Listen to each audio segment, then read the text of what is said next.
certainly have fears that there is a serial killer at loose in Perth. Sarah Spears, Jane Rimmer, Kira Glennon. And every time you saw a young girl walking by, you think, oh God, is she going to be the next victim? Now, one man stands accused. If police are right and Edwards is the Claremont serial killer, he's been hiding in plain sight for 20 years. Following the disappearance of Jane Rimmer, police took photographs from inside the childcare worker's apartment. Today, those pictures were shown in court, a montage frozen in time. I'm Natalie Bonjolo. Joining us for day 20 of Claremont in Conversation is Legal Affairs Editor Tim Clarke, calling in from court. Hi guys. And also from the West Australian newspaper, reporter Shannon Hampton, who's joining us for the first time. Welcome. Thank you. Now, like Tim, you've been in court every day since the trial began. What's your role? Yeah, that's right. My role, I'm one of the 3 reporters that the West has on their court team. And during the trial, I've been filing for the west.com.au. And a bit like Emily, trying to give, updates as quickly as possible. But my role is more crafting a story from the evidence into a story as quickly as I can. And so basically taking all that information, pulling it together and getting that out to the digital sphere, really almost immediately, isn't it? Yeah, that's right. So it involves a lot of multitasking, trying to write a story while still listening to the evidence.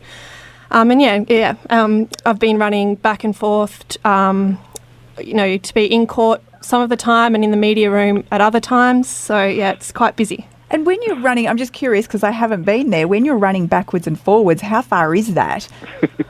The media room is on level 1 and the court is on level 7. So it's a lift ride. So you're both getting fit? Yes. Yes, we're getting on steps in that, definitely. Yeah. And, we'll be super fit by the end of it, if not knackered. I just imagining that today, the idea of these photographs that have been taken all those years ago and give us a snapshot of Jane's life at that time, I think that must have felt quite intimate today to be seeing those photographs from inside her flat. Yeah, it was, Nat. We touched on it with Damien on Monday about this image of a time capsule being sort of unearthed with all the evidence that we're seeing, and that was definitely the case to see where Jane lived, obviously right up until the moment that she left that flat and tragically and sadly never returned. And it is a snapshot and was a snapshot of how she lived and how she was making her way in the world as a young, obviously well-liked, pretty 23-year-old childcare worker who was, just starting out in life really, and that was her first flat, and it looked exactly maybe as you'd expect a young woman's first apartment to look in the mid-90s. It was small, but it was neat, and it had various things that you'd expect sort of left out and about in the flat: washing basket, the ironing board, the posters on the wall, the stereo under the dresser. It was just as you say, a perfect snapshot in time of where Jane's life was at that time. And unfortunately, it is now frozen in time because she never got to go back there. And could you see the contents of the flat, in detail in these photographs? I mean, could you see who the posters on the wall were and those sorts of things? Yeah, so there were posters of Marilyn Monroe and Elvis Presley, which were obviously a little bit aged even then in '96, but it was obviously an era that interested Jane because they were quite prominent on the wall, and they were forensic photos. They were obviously taken for a reason. After Jane had gone missing, this was before her body was discovered. Police had a missing persons report and needed to investigate that, and so went to her apartment, found her car still parked there, and gained entry into the flat and took as many photographs as they felt they needed to carry on that missing persons investigation. So all the rooms were photographed, her bedroom with the it was very poignant for me. The teddy bear still placed on the pillow of the double bed. They even took photographs inside her bins and her receipts and the doctor's receipts and things like that, basically to gain as much information as they can about this young woman who at that time was missing, and any clues that might have been left behind. And similarly, her car, which was outside, a grey Mazda with quite bright purple interior, with a denim jacket still left on the back, sort of folded over the back of the passenger seat. So it really was a snapshot, frozen in time, of this young woman who was making her way in life, still living her life, still enjoying her life, until that life was taken from her. I mean, I guess it's common practice for this to happen, but, you know, it just does seem so desperately heartbreaking, doesn't it, when someone walks out of their apartment never to return. Indeed. And what these photos were first shown earlier in the week when Jane's brother Adam and sister Lee were in court. So what they must have been thinking to see that little vignette of their sister, you can only imagine. And it's always sad to see someone's life as it was being lived, but was never to be lived again, relived in a court where you know that they've been brutally and callously killed, just going about their daily business. Was Jane's family present today? No, they weren't, because what we understand is, and what Carmel Barbagaro, the prosecutor, had explained, was they know the type of evidence that's coming this week, which is obviously graphic and disturbing, and at times grisly and macabre, and so they've been given the option, or they basically said, we don't want to be there for that, particularly Jane's family, as they weren't there, but as he has been pretty much every day of the trial. Dennis Glennon was there again today, sat in the front row, listening intently, even as some very graphic details were relayed in court by one of the detectives who was the first on the scene at his daughter's crime scene where Kira's body was found.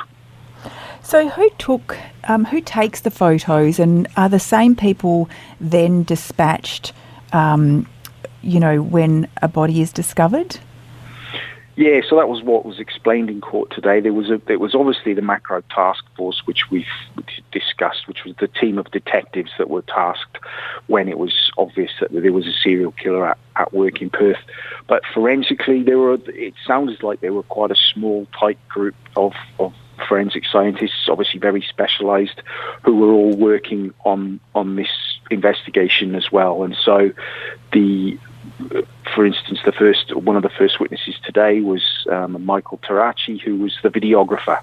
And so it transpired that he had not only taken the video at the scene where Jane's body was discovered, but he then the next day had to turn around and shoot the post-mortem of Jane, and the same process he undertook when Kira's body was discovered as well. So he was probably one of the only investigators in the whole in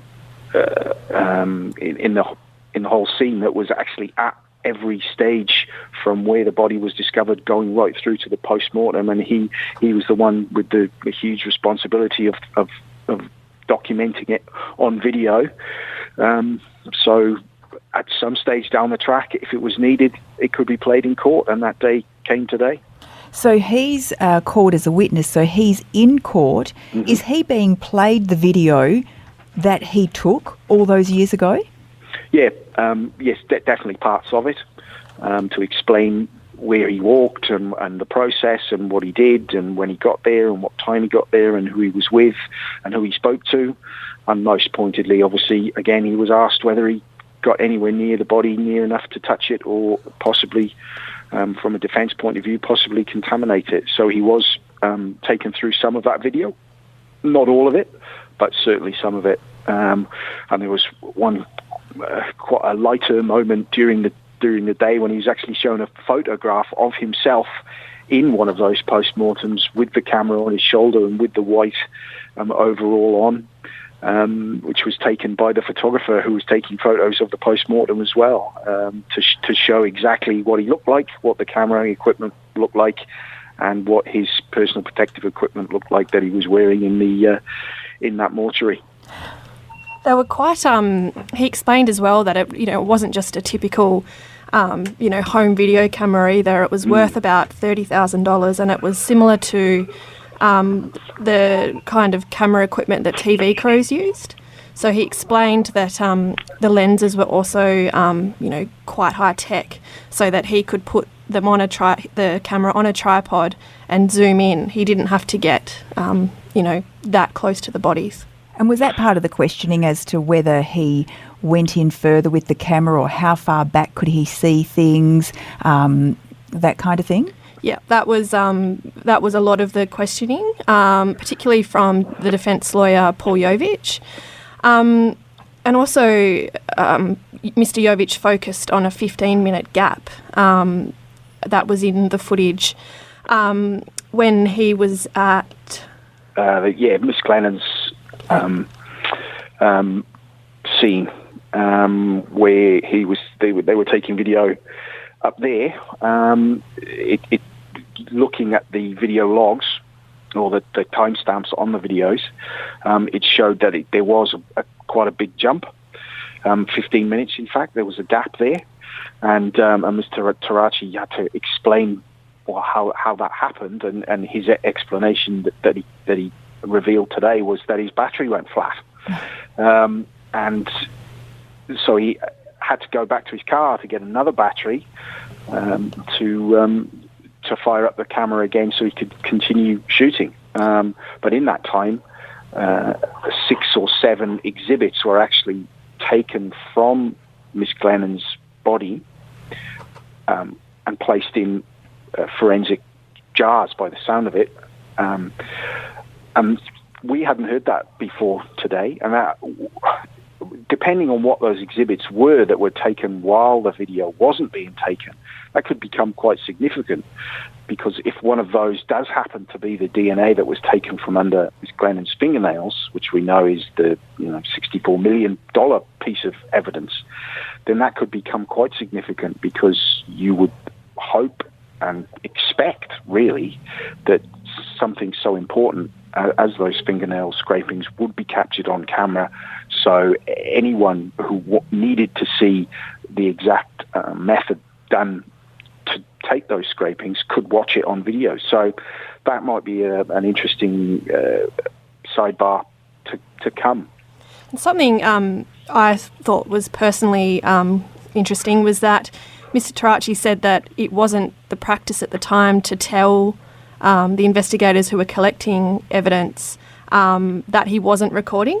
He said that it was just expected that they would notice that the camera wasn't recording, which I just found that quite strange, to be honest. So instead of halting proceedings and saying, hang on a second, let me change my battery and then we'll all get going again, that's why that gap could have potentially happened. That's right. Yeah, and it sounded like, well, we all know what it's like when these days when your phone goes flat, as mine did during the podcast last night. You might become so wrapped up in what you're doing that you might not actually notice that your technology is about to let you down. So it was an interesting side note, and one that could become actually quite significant down the track. I'm curious. We heard so much about what people could and couldn't see when they attended the burial site of Jane Rimmer. And was Mr. Tarachi asked whether he could see Jane's body from the road? Yeah, he was, quite pointedly, actually, and he would have to be one of the key witnesses in that fact, because he was the one with the camera. And his basic answer was, if I could have seen her from the road, I would have filmed it, despite the failing light and it being close to dusk. And he was quite firm in his evidence, backed up by the footage that he'd shot, obviously, that he had to walk into the bush several paces before he could actually get what he needed on film. And the way Mr. Jovic described it to him today, as he was questioning or cross-examining him about it, was probably the best explanation of it we've had so far, in that you had to walk in to that little copse by the side of the road, duck under some overhanging vegetation, turn to the left, and then you could see it. And then you could quite clearly see what was, or what did turn out to be, Jane's body. And there was a clearing sort of in and under that vegetation as you walked in. And we have to rely on these descriptions, obviously, because we are not seeing the footage, as we explained earlier in the week. We won't get to see it because of its sensitive nature and the judge's ruling there. So we have to rely on these descriptions, but that is how it was described, and that was how it was then sort of narrated as that footage was then played to Mr. Tarachi and other witnesses that came later in the day. And you've just mentioned, as we know, you can't see the footage because of the distressing content. Mm-hmm. Could you hear what was going on with the footage? Yeah, we could, Shannon. It was quite loud, wasn't it? The actual audio as it was coming through in court. Yeah. I think during one of the post-mortem examinations in the hospital, you could hear a phone ringing quite loudly. A landline, I hasten to add. It wasn't obviously before the days of omnipotent mobile phones. Yes, and when the evidence, another witness was called, we could hear chatter in the background about gloves and we have to preserve as much of this as possible and those sorts of things. So we could hear a lot of the background noise. So this is just the officers and the forensics who are talking about what's going on while they're doing it, while they're collecting the evidence. Yeah, that's right. It was. I mean, it's obviously a very fluid, busy crime scene. But once this actual Tintax operation of taking evidence and forensically moving bodies and things, then that becomes the sole focus, and everyone else basically gets out of the way. And that's what we could hear today, was the forensic team conversing with each other as they were doing their work. Have you got your gloves on? Make sure you preserve as much as you can. The conversation you would expect from these professionals, but not necessarily the things you hear every day, and certainly not in this situation where these were two of the most important crime scenes that WA police would ever have to secure and deal with. Did you hear from any other officers who attended to Kiara Glennon's site? Yes, well, we did. So this afternoon's witness was a guy called Rob Hemelaar, who was a very senior forensic investigator, and he is also one of the few that would have dealt with all these crime scenes. We understand he hasn't given evidence about this yet. He probably will tomorrow. We understand he was at Kira's scene, but his evidence this afternoon was solely focused on Jane's, the scene of Jane's discovery. And this was where Mr. Tarachi's video was basically played in full to him, about more than half an hour of it. And he was one of the forensic officers in that video doing that work, and so it was very relevant for him to be shown it and to basically describe to the court as it was being shown to him, but not to us, what was exactly going on. So that was the clearest picture we've got of the actual forensic process as it happened in real time, and it was very interesting actually to hear one of those people who conducted that examination more than 20 years ago recalling it via the Mr. Tarachi's video. I was thinking at the time, Tim, when I was listening, that you almost don't need to see the footage. His descriptions of what was going on and what you could see in that vision was just so graphic, and just in so much detail that you just got a vivid picture in your mind while he was talking Did you get the same? Yeah, you literally could. If you closed your eyes and just listened to him, you could imagine what was being played without actually seeing it. And it was also interesting from a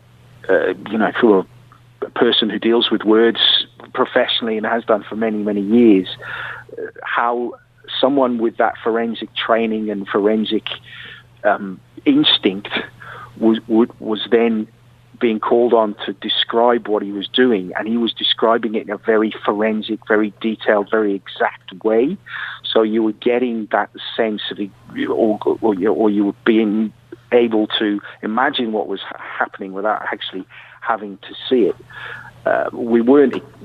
He wasn't necessarily being called on to do that. He wasn't being asked questions. He was being asked some questions as the video was playing, but he basically took up the role of narrator of that video for the half an hour. And as I say, he will be recalled tomorrow. The second part of his evidence this afternoon was then he was shown photographs, or the still photographs that were taken at the crime scene as well, and he sort of described them, not in so much detail, but once again we got the sense of what they were showing without actually having to see them. So I understand, obviously, if forensics are there and they're filming this, they're collecting bits of evidence, whatever that may be, but they also have to retrieve the body. Mm-hmm. Is this also discussed in the video that you can't see but you can hear? Yeah, pretty much. It was the whole process from.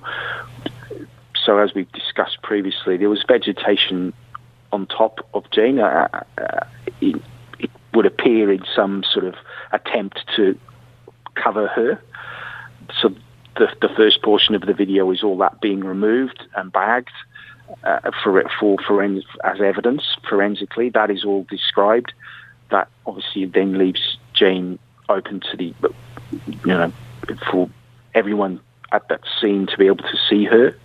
We know she didn't have any clothes on, and so then it's described how she's carefully placed on a white sheet in order for her to be moved, but also any evidence that might fall off her during that movement would be captured on or caught on that sheet. And then she's basically taken out from the bush area where she was, placed on the side of the road. Some more photos and video is taken. And then, as we heard yesterday, she was then transferred into a pristine, brand new body bag, placed in a car belonging to the funeral directors and taken to the state mortuary, where her body was then stored, and then the following day a post-mortem conducted. Was it quite, obviously there was such intense and graphic detail. Was it quite hard for the both of you there today to hear some of this? It was a little bit, yes.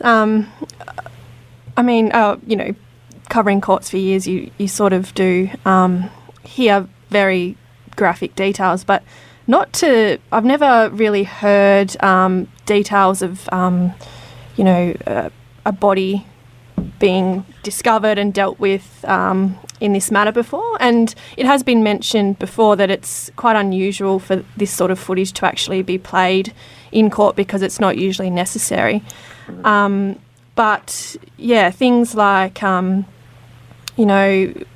can see the leg here. Now we're panning over the torso area.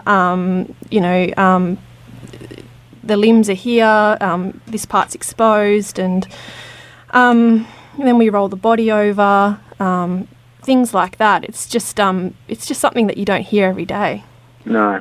And I guess this goes to what we've been talking about, Tim, as to why we're not seeing this footage and why nobody is seeing this footage in court apart from those that have to.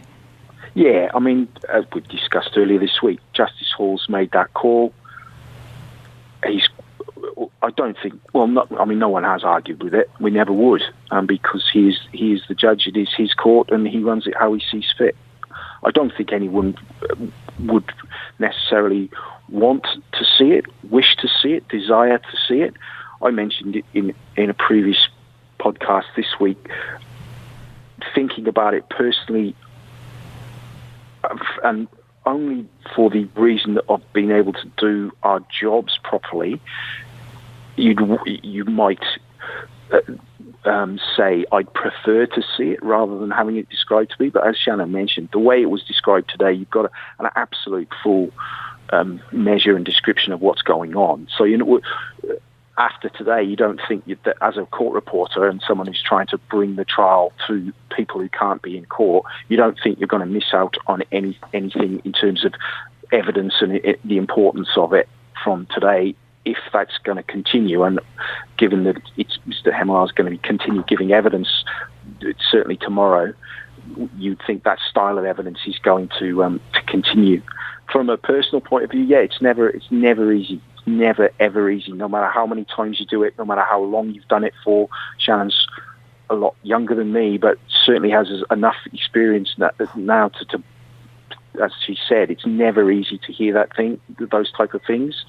It's never easy to take them home with you after a day's work, but it's part of being a court reporter. Is having to process these really grisly things and then try to bring them to whoever, your audience, whether it be on the podcast or in the paper or online or on TV or wherever, in a way that's going to make them understand what's happening in court.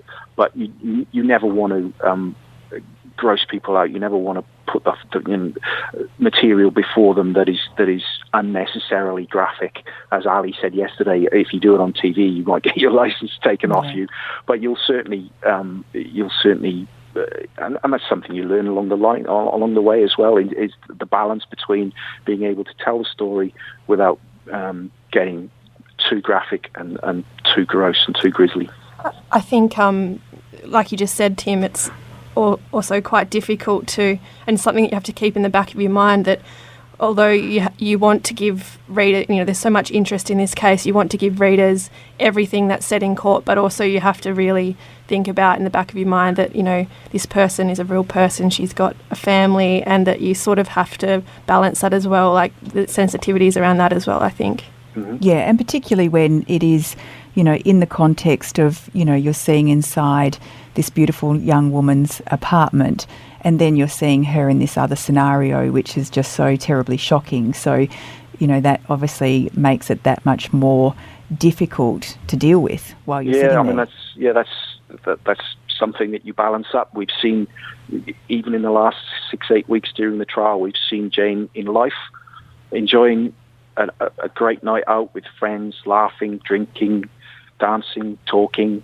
We've seen where she lived, and today we basically got the grim details of her in death as well. And that's why we're here, really, is that someone has done that to her, and certainly everyone in Perth and Western Australia wants the answers as to who. We've got a question from a listener who they were wondering if people from the general public or journalists, police officers involved, anyone who's had to identify or who's discovered victims, whether they would have received counselling. That's a very good question. I can't remember it being specifically mentioned in court. Can you, Shannon, about counselling for the particularly for the members of the public who discovered the scenes? No, that hasn't been mentioned I don't think it has, no. Because we have heard from people who were obviously still quite distraught, some 23 years later. Mm. I can only imagine, yeah. I can say, though, that in other cases, even involving Justice Hall from memory, where there has been graphic evidence, jurors that have had to go through that evidence have been offered professional counselling to be paid for by the state. So there is a precedent there for members of the public who do have to view graphic material as part of a judicial process. There is the option there, but whether that's happened in this case, I'm not entirely sure, and it certainly hasn't been made clear as part of the trial process so far. But I can actually, I'll make some inquiries and see if we can't answer that a bit more, a bit more full of a way at a later date. Thank you. What was the accused doing today? Was he paying attention to the screen or? Yeah, very much so, actually. So earlier in the process, his lawyer, Paul Yovich, had said that Mr. Edwards had no desire to actually watch this, so what's being referred to in court as the sensitive material. But as part of the trial process, he's actually got to be given the opportunity to ensure a fair trial. You can imagine possibly a scenario, maybe any trial, where an accused person says, "Oh, look, I don't want to see any of that stuff. I've no desire to," and then somewhere down the track changes their mind. "Oh, I think I actually should have watched it. I should watch it again," and it then becomes a real legal issue. So, in the whole process of setting up the court, as we discussed on Monday, Mr. Edwards has been given a monitor, quite a large monitor that's directed towards him so he can see it. And as I understand it, having seen it myself this morning and talking to colleagues, the footage as it was played to the lawyers on the front of the court, the witness and the judge, it was also played to Mr. Edwards. And as I observed him this morning, in particular, he was paying at times quite close attention to that footage of the scene at Wallard and the scene at Eglinton where Miss Glennon was discovered, and he was taking notes and taking quite close interest in it, which of course, as the accused person is his absolute right. He needs to see all the evidence against him, and this is a big part of that evidence. Yeah, and it must be, as the defence lawyers have pointed out to us, it must be very, very taxing. Oh, I would imagine so. As Damien's mentioned many times, any trial is taxing for all those involved, no more so than the person accused and the persons prosecuting and defending that accused. And this trial, given its time, its length, its the intensity of interest in it, it would be exhausting for everyone. The exhibits today, have you applied for those? No, and we wouldn't, because basically the judge at the start of the week said, "I'm not going to release any of that graphic material and never will." So we want to try and stay on the right side of Justice Hall as much as we can, given that we're going to be spending a lot of time together in the next months to come. So we try and make the process is hard enough for him, so we don't want to be piling in applications for evidence that we definitely know we're not going to get. So no, we didn't, and no, we won't. So today's photos won't be available, but if people would like to see the exhibits that have been released, they can head to thewest.com.au for those.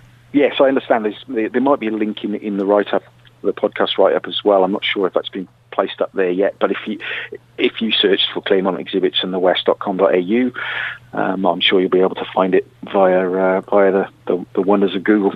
Yes, you'll also find Shannon's reports there at thewest.com.au. All of them, 158,000 of them, however many she's written in the last 6 weeks. She's been absolutely prolific, Nat. Well, thank you both for joining us, and thanks for your time today. And thanks, listeners. We'll be back tomorrow for day 21. This podcast was hosted by Natalie Bongiorlo, produced by Kate Ryan and Alicia Preedy, and recorded in the studios of 7 West Media. Audio files were provided from the archives of the 7 Network and the West Australian.